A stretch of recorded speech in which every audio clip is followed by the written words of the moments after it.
Muy buenas tardes. J. del Río Asociados, ayudando a empresas extranjeras a hacer negocio en México. Nuevamente les damos la más cordial bienvenida a este primer webinar del año del 2017. El tema de hoy será hablar de los puntos más importantes relacionados con la reforma fiscal aplicable para este ejercicio del 2017. Este webinar tendrá una duración de 60 minutos más 15 minutos adicionales para preguntas y respuestas. Los invitamos a todos a que nos envíen sus preguntas a través del chat. Y al igual que en otros webinars, las preguntas que por cuestión de tiempo no pueda darse las respuestas, las mismas serán enviadas vía correo electrónico. Es importante mencionar que el material les será enviado también vía correo electrónico. Sin más preámbulo, me voy a permitir presentar a nuestra ponente del día de hoy. Esta exposición estará a cargo de la contador público Georgina Marcela Sánchez Buenrostro, quien es supervisor del área de impuestos en J. del Río y Asociados. Bienvenida, Georgina. Muchas gracias, Laura. Quiero agradecerte por este espacio y también quiero agradecer a todas las personas que están conectadas para escucharnos platicar acerca de estos aspectos relevantes de la reforma fiscal 2017. Vamos a comenzar con los cambios más importantes en la ley del impuesto al valor agregado. Uno de los cambios que nos llama la atención es la modificación en cuanto al acreditamiento del IVA en el periodo preoperativo. Bueno, ¿de dónde surge esta reforma? Surge de que muchas empresas se daban de alta, realizaban sus gastos durante cierto tiempo y en ningún momento generaban ingresos. Al no generar ingresos durante este periodo, se daban de baja, suspendían sus actividades o se liquidaban. Entonces las empresas obtenían el saldo a favor durante todo ese tiempo.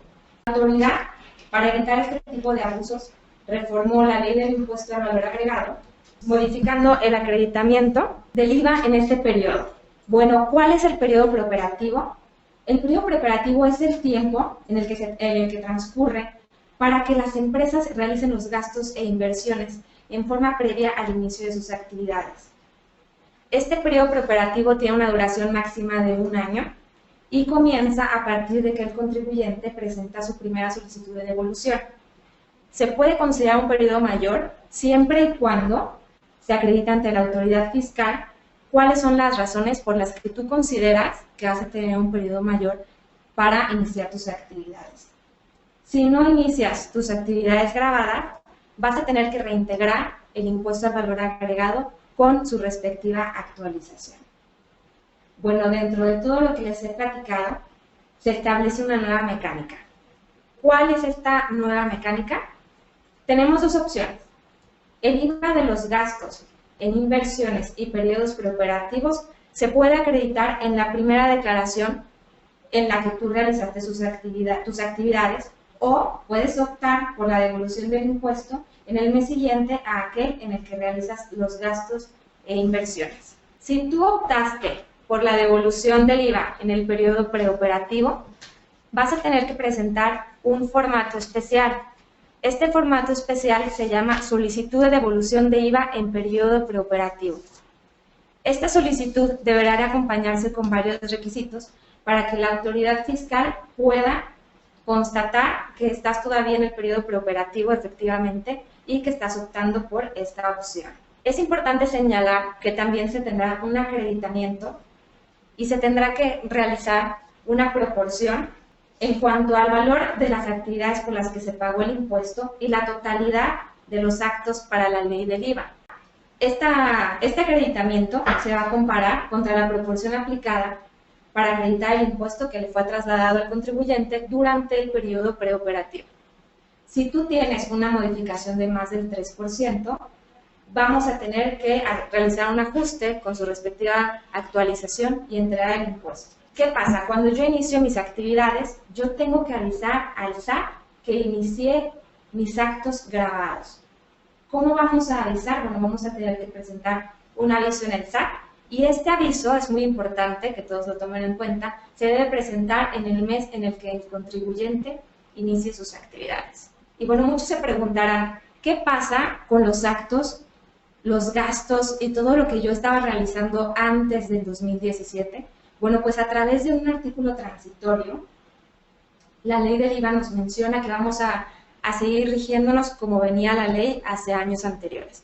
No vamos a realizar ningún cambio y nos vamos a regresar para corregir los años anteriores en cuanto al acreditamiento del periodo preoperativo.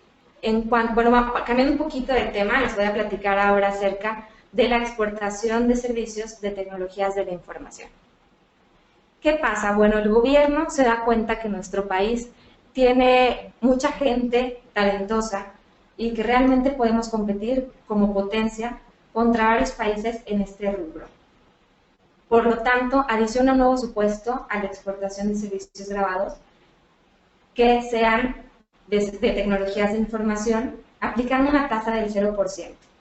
¿Cuáles son los servicios de tecnologías de la información que entran en este rubro? Bueno, los principales serían el mantenimiento de aplicaciones informáticas, almacenamiento y respaldos de información y alojamiento de aplicaciones informáticas. Este tipo de servicios tiene ciertos requisitos para que puedan aplicar la tasa del 0% del IVA. ¿Cuáles son los requisitos? Uno de los principales es que utilicen en su totalidad infraestructura, tecnología, recursos y materiales que se ubiquen en territorio nacional. El segundo requisito es que la dirección IP de los dispositivos electrónicos a través de los cuales se presentan los servicios se ubique en territorio nacional. Les voy a platicar un poco acerca de la dirección IP. La dirección IP es una serie de números que tú obtienes al conectarte a Internet. Los 3 primeros números que obtienes te indican cuál es tu ubicación geográfica. Es por ello que de esta forma el gobierno va a detectar en dónde estás ubicado. Y así es como se va a dar cuenta que tu IP efectivamente esté en México. Otro de los requisitos es que el IP de los dispositivos electrónicos del receptor del servicio debe de estar en el extranjero. Entonces, cuando el extranjero, que es quien está recibiendo el servicio, se conecte a Internet, recibirá su serie de números y los 3 primeros números nos indicarán que quien recibe el servicio se encuentra en el extranjero. Otro de los requisitos es que se debe consignar en el comprobante fiscal el ID fiscal del residente del extranjero, quien es quien está contratando y pagando el servicio. Y por último, el pago se debe realizar a través de medios electrónicos y debe de provenir de cuentas de instituciones financieras que estén en el extranjero. Y obviamente esta cuenta deberá de estar a nombre de quien recibe el servicio. No se considera exportación del servicio en los siguientes casos. Esta parte es muy importante para que no caigamos dentro de estos supuestos y realmente se pueda utilizar la exportación al 0%. No se considera exportación cuando para proporcionar dicho servicio se utilizan redes privadas virtuales. ¿Qué es esto de las redes privadas virtuales y por qué? Principalmente las redes privadas virtuales son redes en las que yo puedo manipular el número de serie. Como les venía comentando, el número de serie que obtengo al conectarme a Internet en este caso sería manipulable y yo podría cambiar los 3 primeros dígitos. Entonces yo podría manipular la red para decir que estoy en México. Es por eso que para evitar abusos en cuanto a esta reforma, se adiciona esta excepción. Otra de las excepciones que se tienen es que los servicios de tecnologías que se proporcionen deben de recaer en bienes ubicados en territorio nacional. ¿Qué quiere decir? Que el beneficiario debe estar en el territorio extranjero y quien preste el servicio debe de ser mexicano. Cambiándoles un poquito el tema, vamos a platicar acerca de la subcontratación laboral y quiero recordarles cuáles son las condiciones por las que tienes que contar cuando tienes subcontratación. Bueno, la primera condición es que no puede abarcar la totalidad de las actividades. La segunda condición es que se debe de justificar por su carácter especializado. Y por último, no puede comprender tareas iguales o similares a las que realizan el resto de los trabajadores. Una vez que nosotros nos damos cuenta que tenemos subcontratación laboral, debemos de tomar en cuenta que ya hay unos nuevos requisitos. Los nuevos requisitos son para la ley del impuesto al valor agregado y para la ley del impuesto sobre la renta. ¿Cuáles son estos requisitos? Bueno, si yo tengo subcontratación laboral, debo de cerciorarme de tener copia de la declaración del IVA trasladado de la persona que me presta el servicio, el comprobante de pago del IVA y la declaración informativa. ¿Cuál es esta declaración informativa? Bueno, es importante señalar que esta declaración informativa no es la DIOT que todo el mundo conoce. Esta declaración se va a referir a la cantidad del IVA que se trasladó específicamente a cada uno de sus clientes por parte del outsourcing. Hasta ahorita todavía no ha salido el programa, pero se espera que pronto el SAT publique el programa y debemos estar atentos a recabar la copia de esta declaración informativa por parte de quien nos da este tipo de servicios. En cuanto a la ley del impuesto sobre la renta, debemos de obtener copia de los comprobantes fiscales de sueldos y salarios, la declaración de entero de retenciones de impuestos y el pago de cuotas obreros patronales al IMSS. Si no tenemos cualquiera de estos requisitos, el IVA acreditable que hayamos erogado por concepto de este gasto no va a poder ser acreditable, simplemente será un gasto. Y de igual forma, si no contamos con la copia de los comprobantes que les mencioné para la ley del impuesto sobre la renta, será un gasto no deducible. Entonces, es muy importante estar atentos acerca de obtener toda esta información para poder resguardarla y en caso de que tengamos una revisión por parte de la autoridad fiscal, poder constar que tenemos todos los requisitos y que los gastos que realizamos efectivamente son deducibles. Mira, Gina, ya nos llegó una primera pregunta que tiene que ver con, bueno, con el tema del periodo preoperativo, pero te voy a hacer primero la de los outsourcing. Están preguntando dónde debe resguardarse la información proporcionada por la outsourcing. Como bien comentaste, la ley del impuesto a la renta en su artículo 27, fracción quinta, con la adición de ese tercer párrafo, nos establece la obligación de recopilar cierta información cuando hagamos los pagos por servicios personales. No hace la distinción de qué tipo de servicios personales, no hace la distinción de los que estén dentro del 15A de la Ley Federal del Trabajo que tú mencionaste, ¿no? Entonces, ¿cuál sería tu opinión? ¿Dónde debemos de resguardar la información? En cualquier lugar de respaldo de la empresa, siempre y cuando tengamos la información disponible.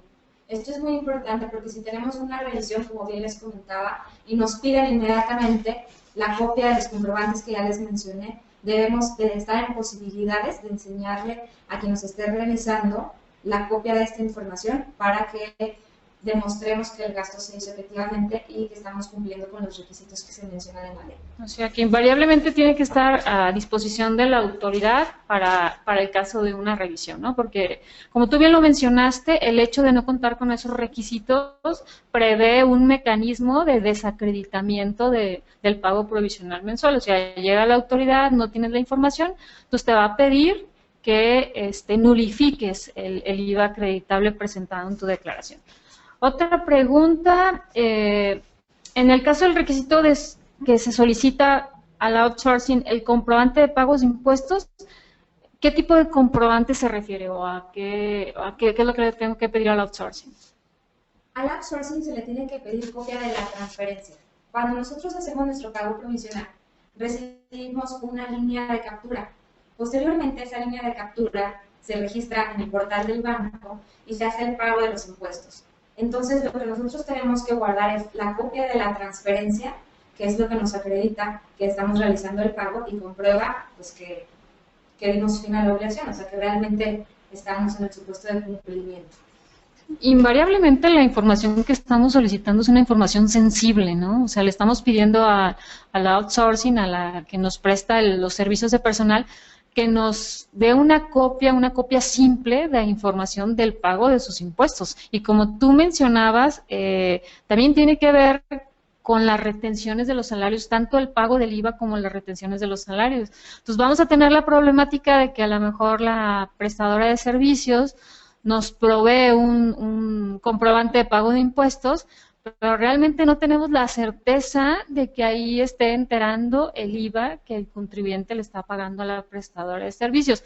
¿Qué es lo que creemos? Creemos que a través de esa nueva declaración informativa que se prevé en la reforma, esta información pueda ser cruzada, ¿no? Porque de nada me sirve a mí que un contribuyente me mande, una prestadora de servicios me mande un comprobante de pago de impuestos donde diga que pagó 800,000 pesos si no tengo yo la certeza de que ahí está contenido el IVA que yo le pagué por la prestación de servicios, ¿no? Otra pregunta es, ¿qué pasa con todas aquellas empresas que tienen muchísimos trabajadores subcontratados, ¿no? Aquí dice 100, pero pues yo creo que puede ser pues mucho más, ¿no? Claro, sí, claro, Laura. Mira, estas reglas establecen la obligación de recopilar la totalidad de los FDIs de las personas que se tienen subcontratadas. ¿Qué quiere decir esto? Que independientemente de que tenga una persona a que tenga 1,000 personas, 1,000 empleados subcontratados, tenemos que recopilar la totalidad. Y bueno, añadiendo un comentario, también, bueno, vale la pena recordar cuál es el origen de esta reforma, y pues se prestaba muchas veces a abusos por parte de las subcontratistas. No queremos decir que todas son iguales, pero bueno, el SAT cree que por unos pierden todos, y es por ello que se establecen estas medidas para cerciorarse de que las subcontratistas están realizando el pago de los impuestos. Porque bueno, es conocido que muchas de estas subcontratantes no realizaban el pago y ni del IVA, ni del ISR, ni de los impuestos retenidos, y bueno, estas medidas se han establecido para evitar este tipo de abusos. Bueno, Jenny, aprovechando que yo una vez aquí te tengo ya con el micrófono, regresándonos un poquitito a unas preguntas del tema del periodo preoperativo, nos establecen que el tratamiento del acreditamiento del IVA en periodos preoperativos les aplica a todas las empresas o hay alguna excepción. Mira, este tratamiento les aplica a la totalidad de las empresas, pero es importante comentar que hay una excepción. ¿Cuál es esta excepción? Es una excepción a las empresas que se dedican a la extracción. ¿Por qué? ¿Por qué vamos a hacer una excepción a las empresas de extracción? Porque no es seguro que las empresas de extracción encuentren yacimientos.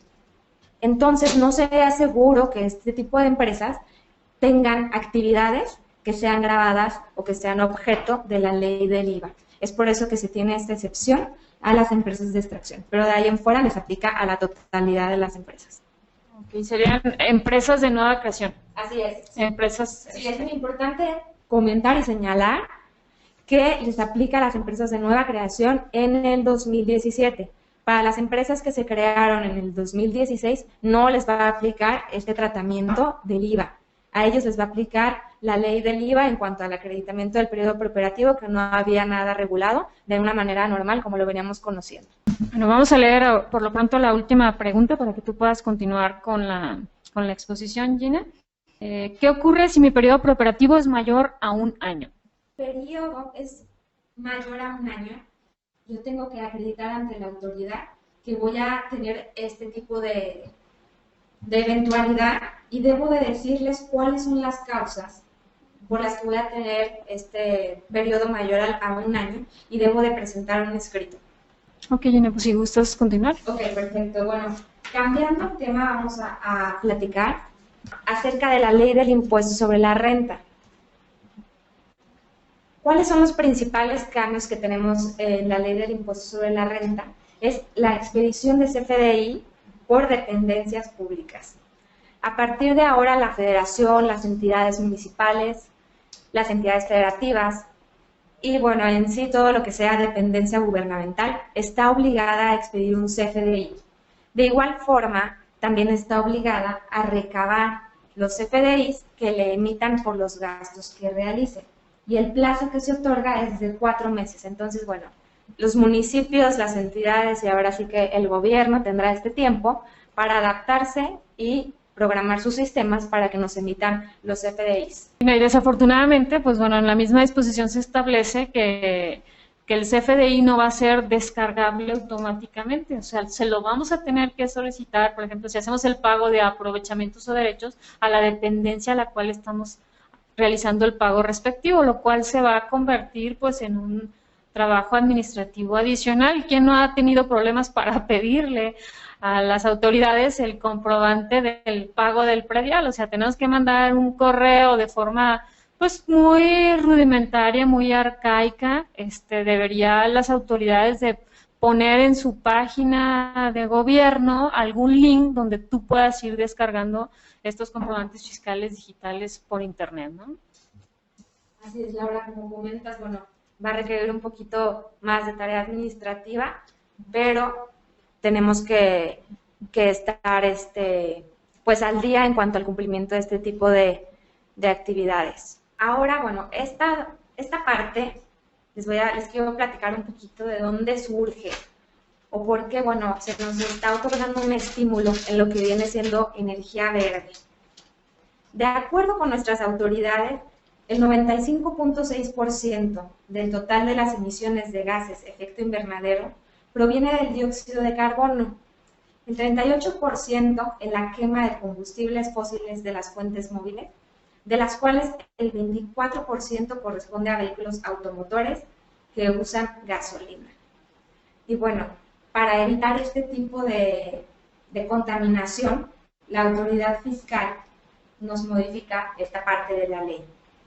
Nos da un tope de deducción hasta por un monto de 285 pesos en el uso o goce temporal de automóviles eléctricos.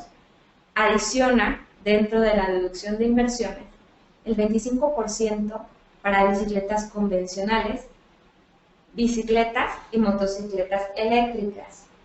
Y también aumenta el tope de 250,000 pesos para inversiones en automóviles eléctricos.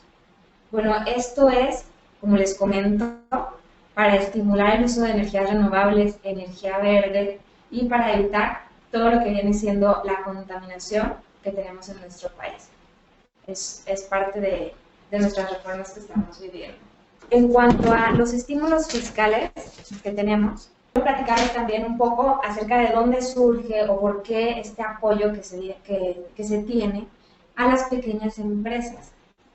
Bueno, pues resulta que el 97.4% de las empresas del país son microempresas.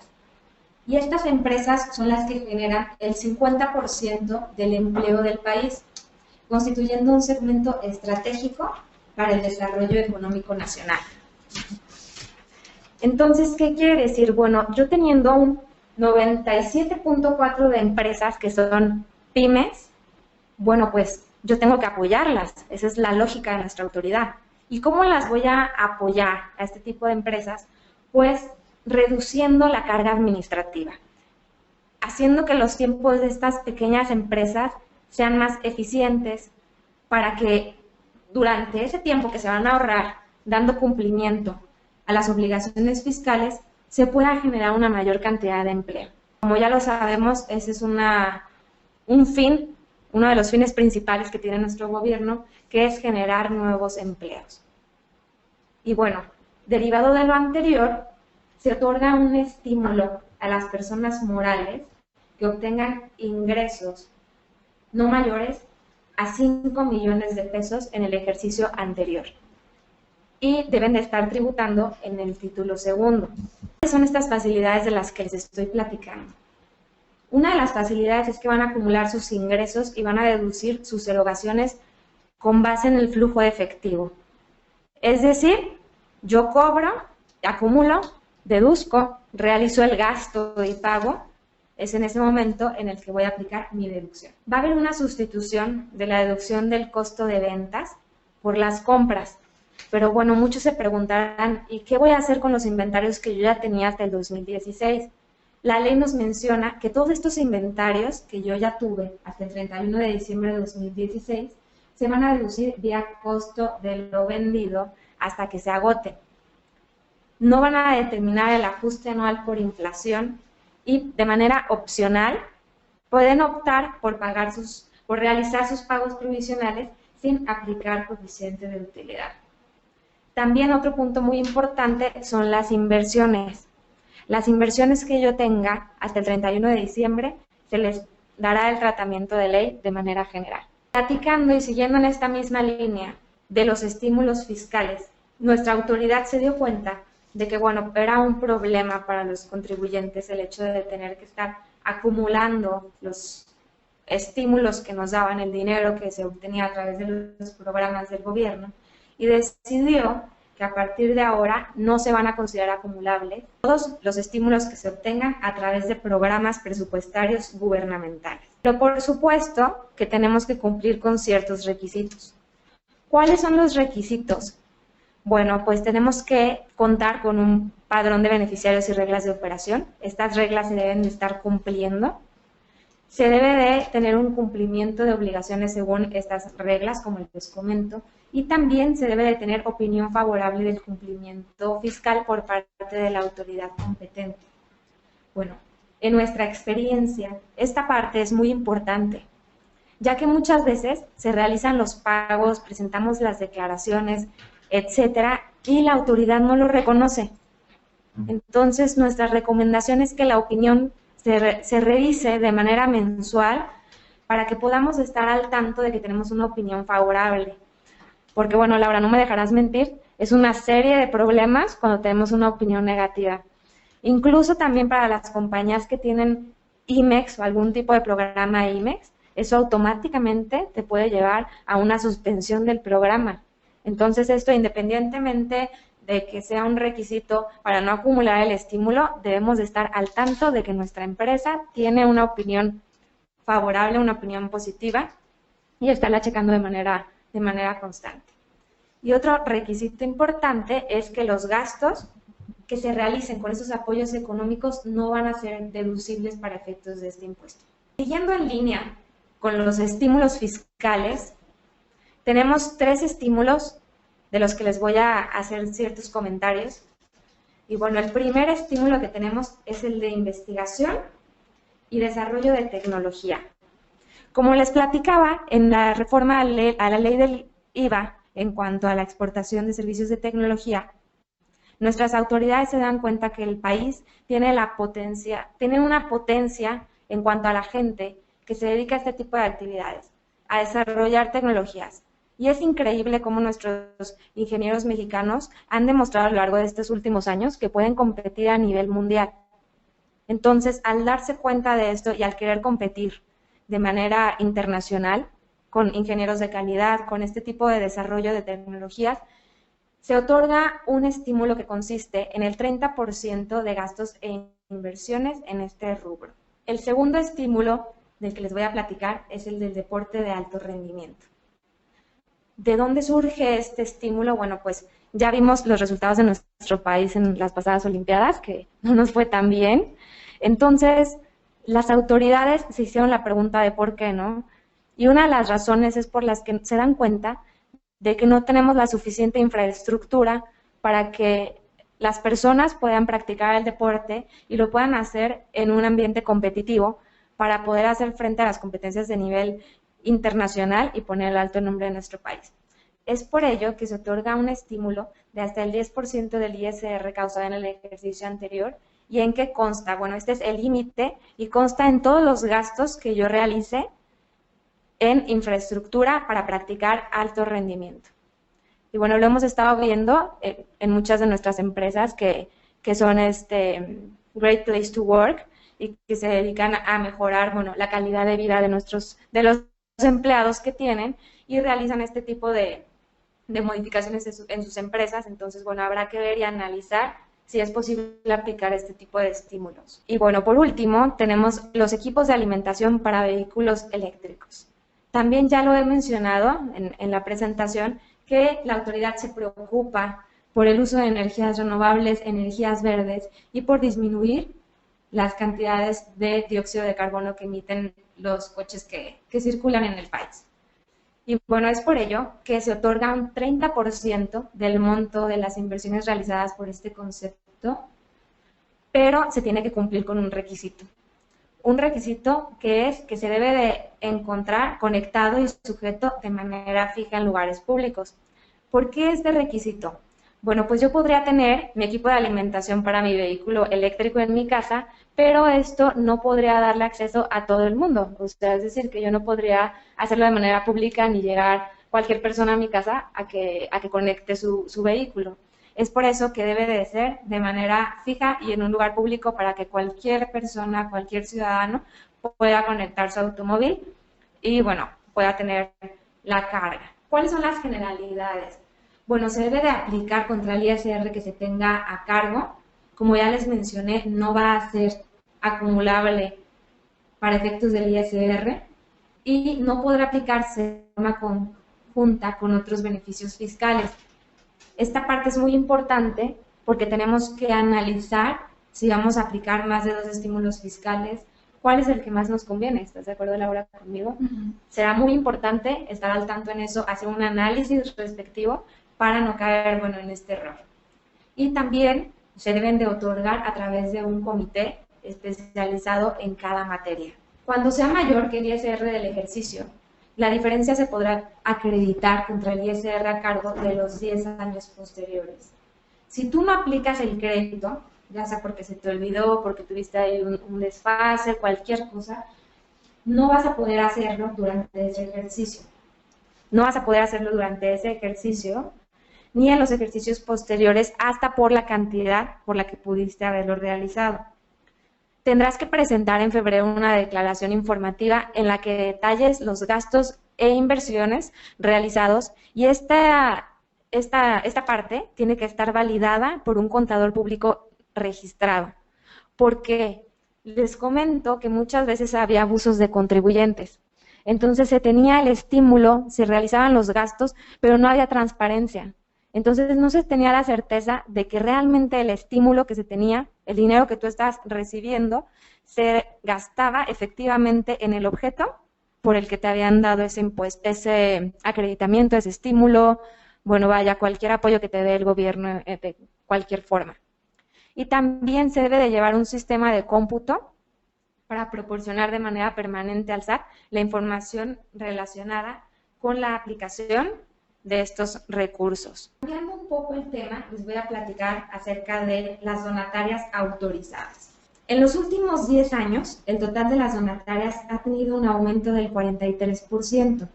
Sin embargo, con información de las declaraciones anuales del 2015, solo el 3.65% de las personas físicas y el 3.43% de las personas morales realizan donativos.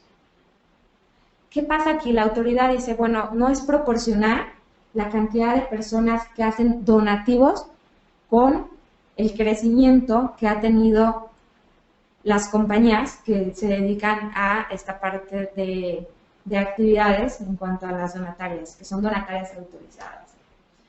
Y bueno, la autoridad menciona que las cuotas de recuperación no se deben de incluir dentro del límite que se tenía previsto del 10% de los ingresos por actividades distintas. Todos sabemos que básicamente este tipo de sociedades reciben cuotas de recuperación para poder solventar sus actividades. Es por ello que la autoridad lo considera razonable como un cambio y emite esta nueva resolución. Otro de los cambios que se tienen es que se va a apoyar a los proyectos productivos de pequeños productores agrícolas y artesanos que se ubiquen en zonas de rezago. Esto es pues para estimular a este tipo de productores y obviamente generar empleos en este tipo de zonas de nuestro país. Hubo varios cambios en cuanto a los requisitos para obtener la autorización para recibir donativos y en general para las donatarias autorizadas. Yo los invito a leer un poco acerca de la Fundación Mary Street Jenkins, que muchos comentan que ha sido el fraude que ha tenido un impacto mayor en nuestro país. Entonces igual les comento para que lo busquen en internet, hay muchísima información acerca de esto. Y uno de los principales requisitos que tenemos aquí es el cambio de residencia y el destino de la totalidad del patrimonio a otras donatarias autorizadas. Bueno, ¿qué pasó?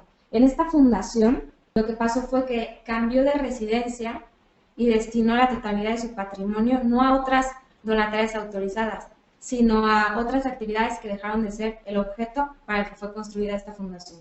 Es por ello que se reforma y a partir de ahora, si cualquier donataria hace un cambio de residencia, debe de destinar la totalidad de su patrimonio a otras donatarias autorizadas. Antes, este requisito solo existía cuando las donatarias se liquidaban. Entonces, si tú como donataria te liquidabas, tenías que destinar la totalidad de tus recursos a otra donataria, invariablemente. Pero no se regulaba este cambio de residencia. Entonces fue por eso que para evitar este tipo de fraudes, se incluyó esta nueva reforma. Entonces, si tú te cambias de residencia y eres una donataria autorizada, vas a tener que emitir un aviso a la autoridad fiscal y aparte vas a destinar la totalidad de tu patrimonio, de todo lo que tengas, a otra donataria. Vas a tener 12 meses para renovar tu autorización, y en caso de que no la obtengas, vas a tener que, igual que como lo mencioné, destinar la totalidad de tu patrimonio a otra donataria autorizada. También, si tienes una revocación, de igual forma vas a tener que destinar la totalidad de tu patrimonio a otra donataria autorizada. Y bueno, a partir de ahora, para ciertas donatarias autorizadas, que son las donatarias autorizadas con mayor número de ingresos, de empleados, etcétera, se va a tener que contar con la estructura y proceso de un gobierno corporativo. Esto es para tener más regulación en cuanto a este tipo de donatarias, y también se tendrá un esquema de certificación voluntaria. ¿Cuál es este esquema? Bueno, este esquema consiste en A, AA y AAA. Mientras más obtengas, vas a tener mayores facilidades. Mientras más tengas, significa que vas a ser más transparente. Y si tú eres más transparente en cuanto a los recursos que obtienes de las personas que te realicen donativos, vas a tener mayores beneficios. De esta forma, el SAT espera que se incrementen las donaciones por parte de las personas físicas y morales, que como les comentaba, pues es básicamente el 3% de ambas. Entonces, bueno, se prevé que la persona, en el momento de realizar una donación, sepa que, bueno, la donataria está certificada, cuenta con una AAA y tiene la certeza de que los recursos que está otorgando se utilizan en el objeto social de la misma. Vamos a platicar ahora acerca de las reformas del Código Fiscal de la Federación. Una de las principales reformas que nos llama la atención es el fortalecimiento de los CFDIs al momento de cancelarse. ¿Qué pasa con esta reforma? Bueno, solo se puede cancelar un CFDI cuando la persona a favor de quien se expida me dé autorización. Y esta reforma se prevé que entre en vigor el 1 de mayo de este año. Esto es muy importante porque, bueno, nosotros normalmente si tenemos un error en el CFDI o si cualquier cosa, el cliente nos pedía que lo canceláramos, nosotros teníamos y estábamos abiertos a la posibilidad de estar realizando ese tipo de cancelaciones. Entonces, ahora la cancelación solo se podrá hacer si la persona nos da el visto bueno. Creemos que, bueno, esto va a llevar un poco de trabajo administrativo, va a incrementar, pues derivado de que no va a haber un control específico en cuanto a las cancelaciones, o sea, vamos a tener que estarles avisando a las personas, si las personas no nos contestan, vamos a tener que estar dándole seguimiento a cada tema. Entonces, bueno, va a requerir un poquito de más tiempo. Otra de las reformas... Sí, nada más, si me permites un comentario. Bueno, nos van a estar llegando las notificaciones vía buzón tributario para efectos de aceptarlo, ¿no? Aceptar o no la cancelación. ¿Cuál sería tu opinión ahí? ¿Tenemos que estar pegados al buzón tributario? Sí, claro. Vaya, voy a hablar también ahorita acerca de las modificaciones también que tenemos en el buzón tributario. Entonces, sí, nuestra recomendación es que se revise diario el buzón tributario. Y más que nada, porque bueno, me voy a adelantar un poquito, una de las reformas que se tiene es que el buzón tributario se va a hacer de manera general. Entonces, bueno, nosotros podemos recibir cualquier tipo de avisos en el buzón tributario y esto es muy importante porque podemos recibir avisos en materia estatal, en materia federal, entonces hay que estar al día y hay que estar revisando el buzón tributario diario. Otra de las reformas es la modificación de la firma electrónica en cuanto a que a partir de ahora la podemos utilizar en el sector privado. ¿Qué quiere decir? Que, bueno, podemos pedir autorización para firmar con la FIEL, como es comúnmente conocida, cualquier tipo de documentos. Y bueno, como también les platicaba, el buzón tributario se va a utilizar de manera general. Es decir, para cualquier tipo de tema, nosotros tenemos que estar ahí al pendiente. Otra de las modificaciones es la inscripción de los representantes legales en el RFC. Se establece la obligación de que absolutamente todos los representantes legales deben de estar inscritos en el RFC para que el SAT pueda contar con la información de los mismos. Esta reforma surge a partir de que muchas personas se ponían, bueno, se daban de alta como representantes legales de muchas empresas y se prestaba a un mal uso de la figura de representante legal y a la realización de varios fraudes. Es por ello que al momento en el que los representantes legales estén inscritos en el RFC, la autoridad podrá detectar comportamientos similares que se tengan en cuanto a cierto tipo de personas. Es decir, que yo me doy de alta como representante legal de 50 empresas y estas 50 empresas, por ejemplo, hablando de estas reformas, están en periodo preoperativo y optan por la devolución del saldo a favor. Entonces están recibiendo los saldos a favor y en un momento determinado se liquidan, que era lo que la autoridad fiscal buscaba evitar. De esta forma, la autoridad tendrá toda la información que corresponde a los representantes legales de estas empresas que están teniendo estas conductas fiscales indebidas. Bueno, otra parte que se adiciona es que se debe de asentar la clave de inscripción del RFC en las escrituras públicas. Una de las modificaciones que tenemos son las sanciones que tendrán los PACs. Bueno, nosotros sabemos que hay un sinfín de reglas, igual no me dejarán mentir, o sea, tenemos anexos de contabilidad electrónica, de CFDI, pues vaya, ahora sí que de cualquier tipo de sistema que tenemos ahorita, de cualquier tipo de sistema contable. Entonces, va a haber sanciones para los PACs cuando no cumplan con las especificaciones tecnológicas determinadas por el SAT al enviar el CFDI. La sanción será de 140,000 a 200,000 pesos y de 80,000 a 100,000. Y bueno, te puede llegar hasta la cancelación de la autorización. Entonces creemos que esta reforma es muy importante para los PACs, para que puedan estar al tanto pues, de todo lo que vaya publicando el SAT y realmente se realicen las modificaciones respectivas para que puedan entrar en vigor junto con las leyes, todos los cambios que se tienen. Y bueno, la siguiente parte, en cuanto a código fiscal, habla acerca de las sanciones de las donatarias. Bueno, como les comentaba, esto es para evitar los fraudes, para evitar que yo me cambio de residencia fiscal y no presento aviso, me cambio de residencia fiscal, me llevo todo el patrimonio y hago el fraude más grande de la historia de las donatarias en México y no me pasa nada. Entonces, este tipo de sanciones se incorporan en el Código Fiscal de la Federación. Y habla acerca de no destinar la totalidad del patrimonio correspondiente cuando me cambio de residencia, cuando no proporciono la información o la presento incompleta y con errores, y cuando no cumplo con el informe de transparencia. Estas sanciones también se incluyen dentro del Código Fiscal de la Federación para que de igual forma el contribuyente tenga la certeza de que si la donataria no cumple con estos requisitos, va a estar sancionada y tendrá también la certeza de que sus recursos se están yendo al objeto social de cada donataria para la cual realizó el donativo.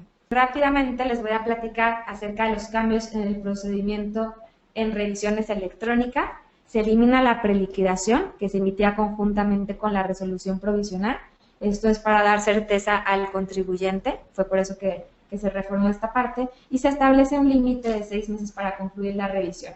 Esto es lo que normalmente llamamos como revisión rápida y 2 años cuando se trate de comercio exterior.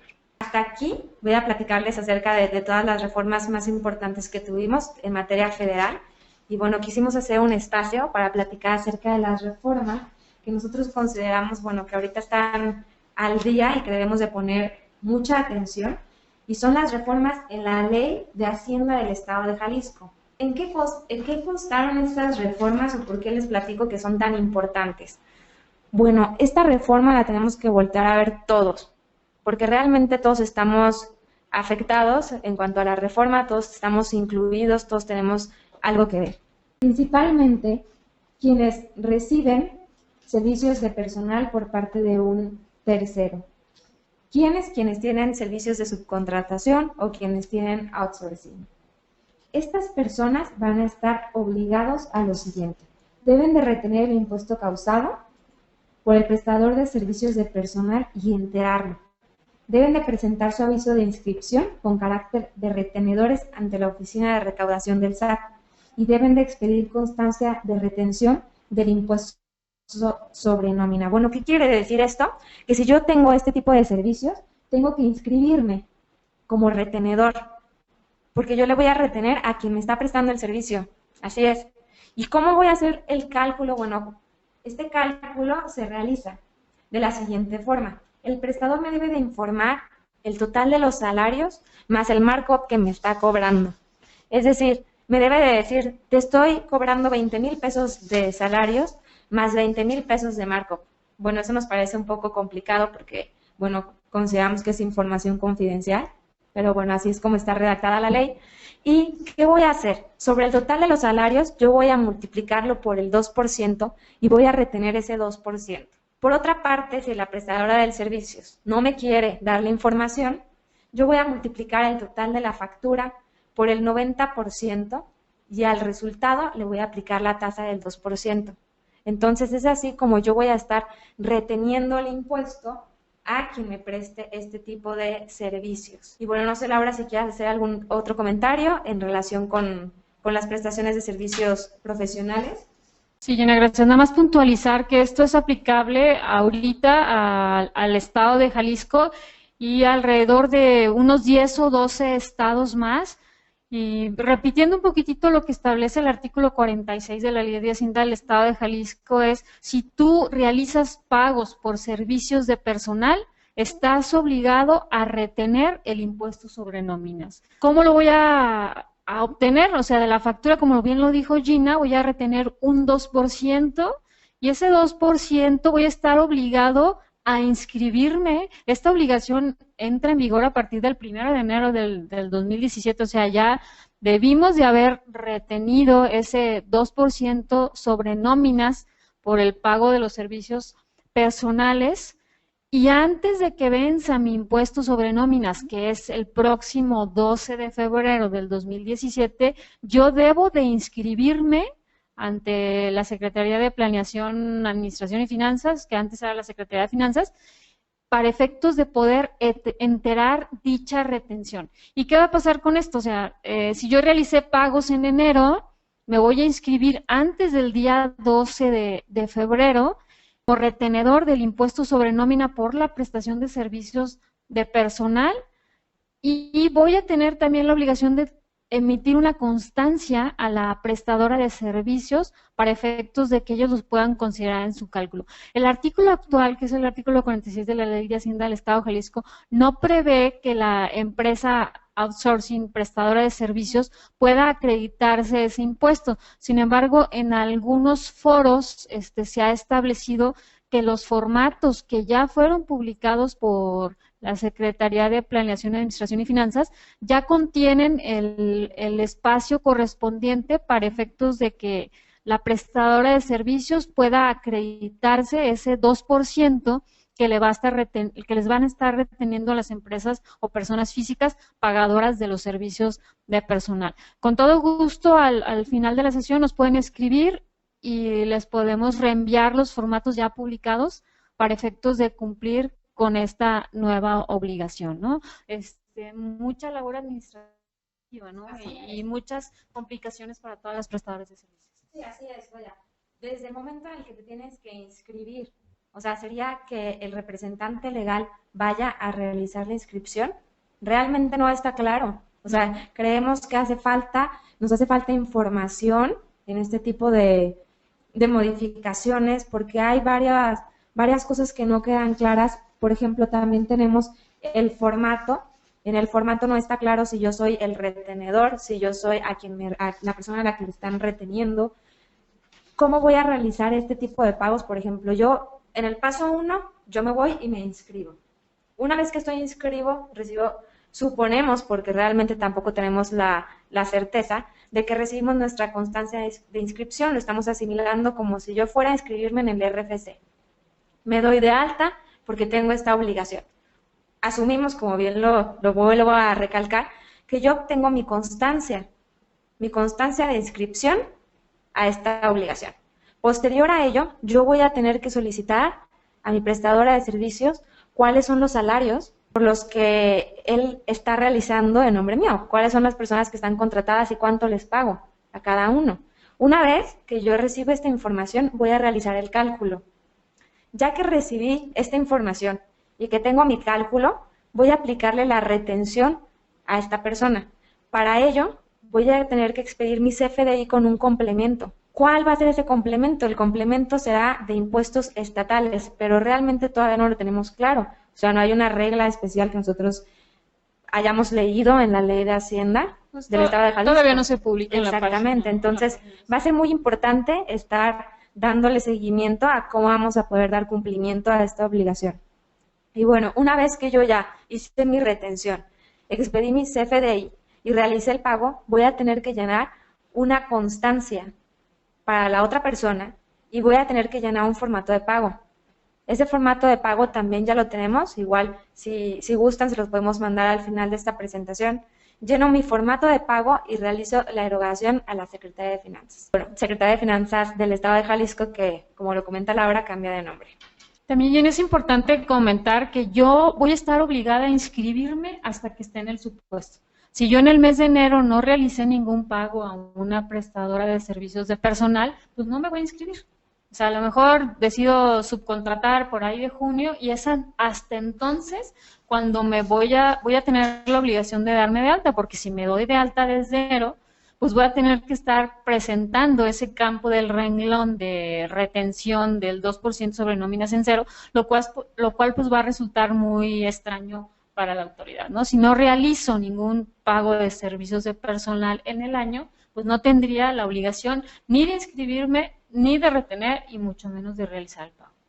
Ahora sí, también es importante comentar que es acerca de cualquier servicio de personal que yo tenga, cualquier tipo, es decir, si yo tengo una persona de mantenimiento, si yo tengo una persona de seguridad, se está considerando para estos efectos que es un servicio de personal por parte de un tercero.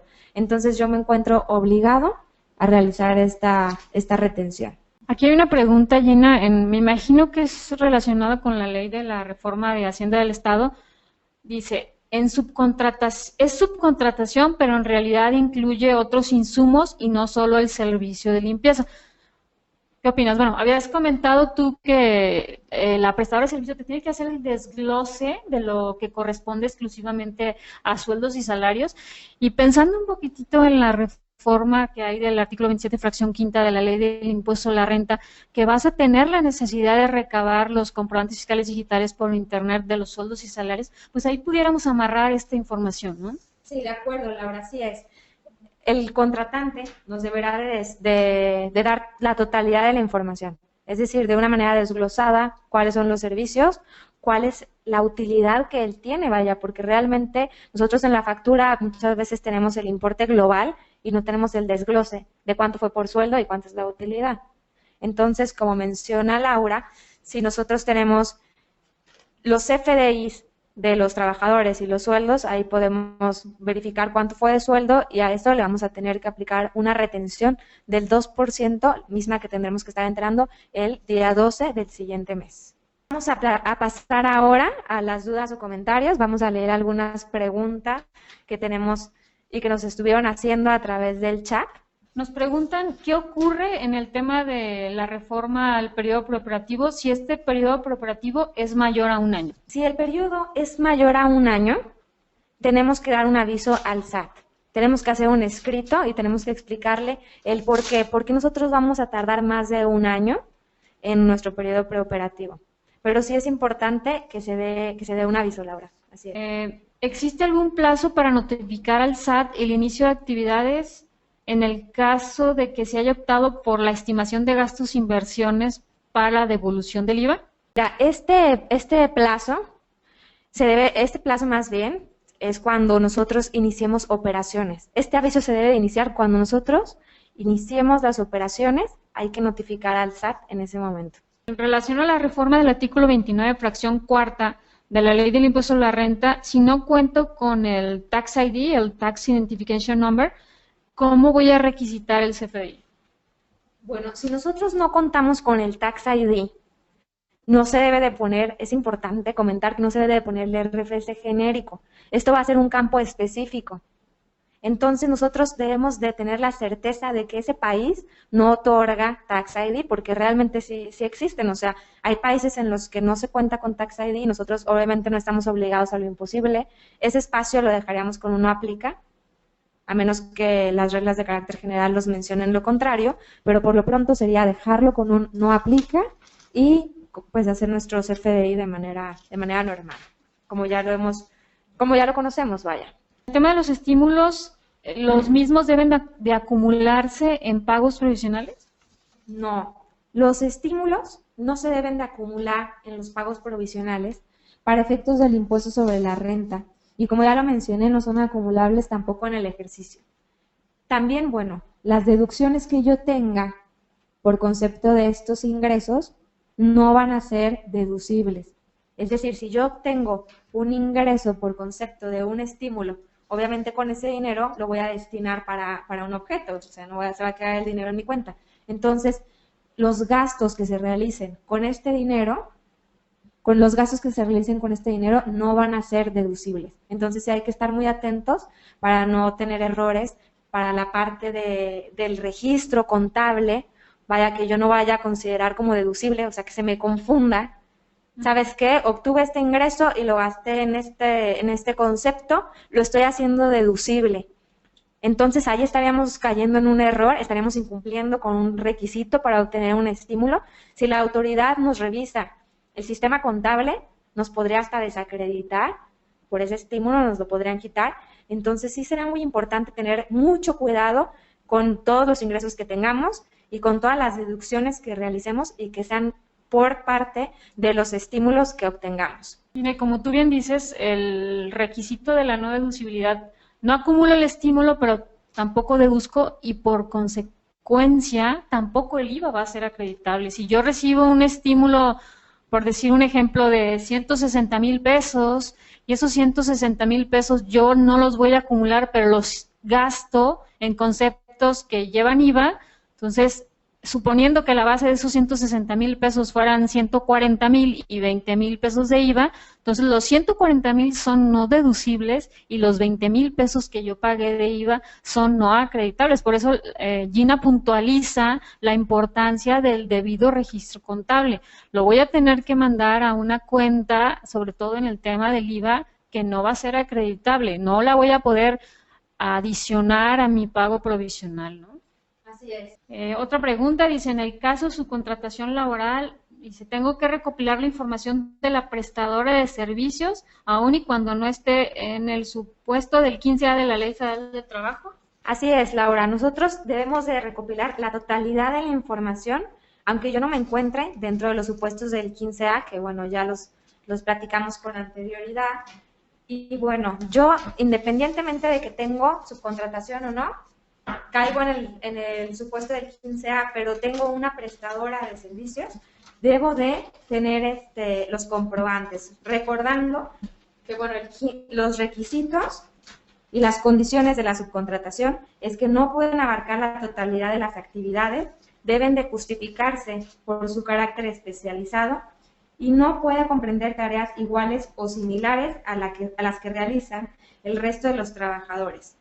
Entonces, bueno, sí será muy importante contar con todos los comprobantes, contar con todas las copias, ya que de no tenerlos, el IVA es no acreditable y el gasto se considera no deducible. Precisamente ahorita que estás hablando, nos están pidiendo que volvamos a mencionar los requisitos que dimos al principio para el tema de subcontratación, para efectos de poder acreditar el IVA por servicios de subcontratación. Bueno, así dice la pregunta. Sí, dice, ¿y en qué caso sería no deducible el gasto? Y nada más, si me permites un comentario, mencionamos al inicio que uno de los requisitos es que yo le voy a tener que pedir a la prestadora de servicios que me entregue los comprobantes fiscales digitales por internet de los empleados, ¿no? Del timbrado de los empleados. Entonces, pues ahí puede entrar la complejidad de, oye, tenemos ahorita digamos, un periodo de gracia por el tema del nuevo CFDI de nóminas, que ahorita estamos con la versión, con la posibilidad de utilizar una versión anterior. Entonces, pues ya pasó enero, yo tengo que cumplir con esta obligación y probablemente muchas empresas timbraron en el esquema anterior, la versión 1.1. ¿Qué sucedería? O sea, ¿qué puede pasar? Como sabemos, los que optaron por esa facilidad tienen que hacer el retimbrado de todos los comprobantes fiscales digitales por internet de los empleados a más tardar el 1 de abril. Entonces, no estamos claros ahorita con las autoridades si realmente tendríamos que volver a solicitar a la prestadora de servicios nos envíe nuevamente los comprobantes fiscales digitales por Internet, ya en la versión válida, porque recordemos que la obligación del retimbrado es a partir del 1 de enero del 2017. Pareciera que los timbrados que estamos haciendo ahorita pues no van a tener ningún efecto fiscal, ¿no? De acuerdo con lo que mencionas, Laura. Y bueno, recordando cuáles son los requisitos, es que se debe de recabar copia de la declaración del IVA trasladado del contratante, comprobante del pago del IVA al fisco federal, copia de la declaración informativa. Como les mencionaba, esta declaración informativa no es la DIOT, es una declaración nueva, es una declaración que apenas se va a publicar, el programa, el software, etcétera. Y esta declaración debe de incluir la cantidad del IVA que le trasladó en forma específica a cada uno de los clientes la prestadora de servicios. Esto es por parte del IVA. Estos son los requisitos para el acreditamiento del IVA por este concepto.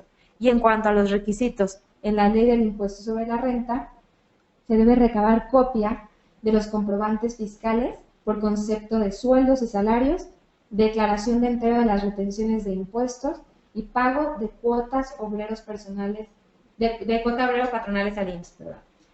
Y bueno, el comprobante del pago del IVA al fisco federal, como ya lo mencionamos, es copia de la transferencia. ¿Por qué? Para que yo pueda tener la certeza de que realmente se realizó el pago por este concepto. ¿Qué serían ambos, no, Gina? El formato de declaraciones y pagos, donde se desglosa el IVA que yo estoy pagando, y como comprobante de pago la transferencia, lo que normalmente conocemos como línea de captura, que adicionamos a nuestro portal bancario para efectos de poder realizar el pago. Dice, aquí en el caso de que pague las cuotas, pero no de los trabajadores que me prestan el servicio, entonces necesitaré más información. Me imagino que refiere a las cuotas del IMSS, ¿eh? Aquí te dice qué pasa si no las pagan. Si no las pagan.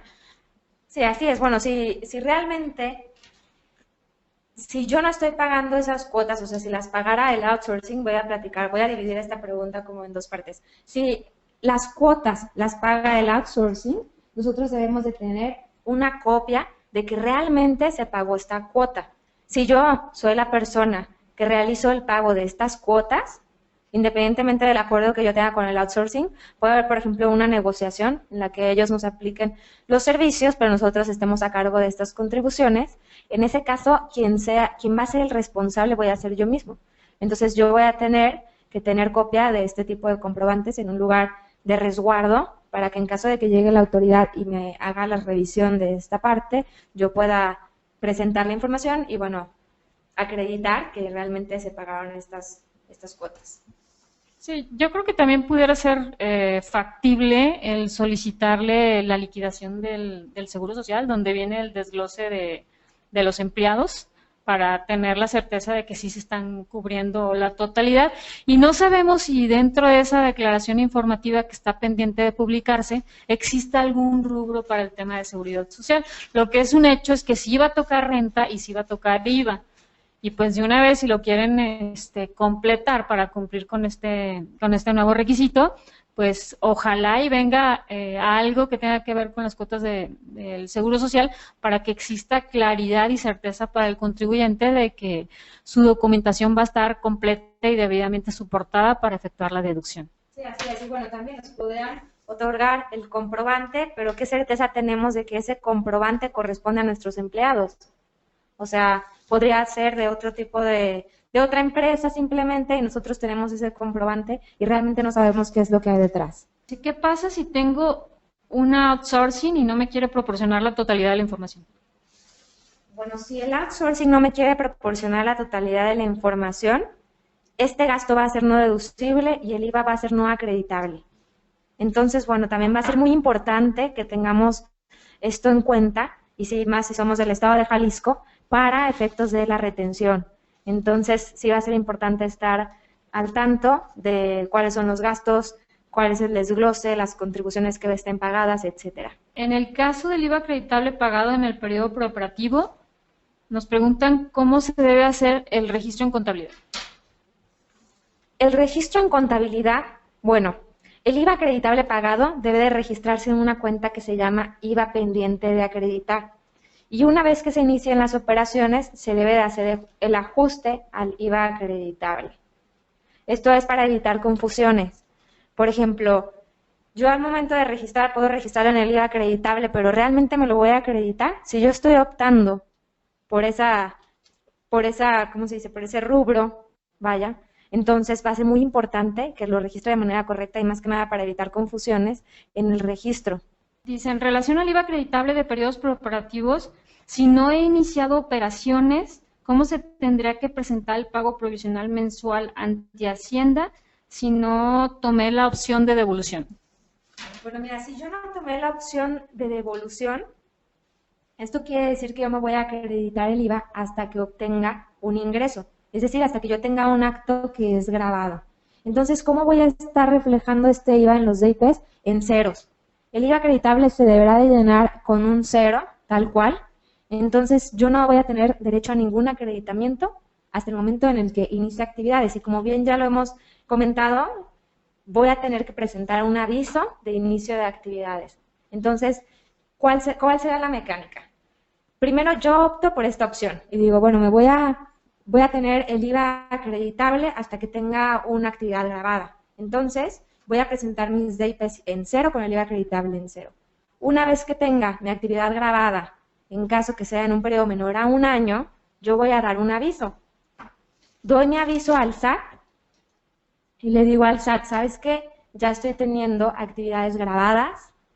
Entonces, ya que di mi aviso al SAT, presento mi DIP y ahí voy a presentar ahora sí mi IVA acreditable.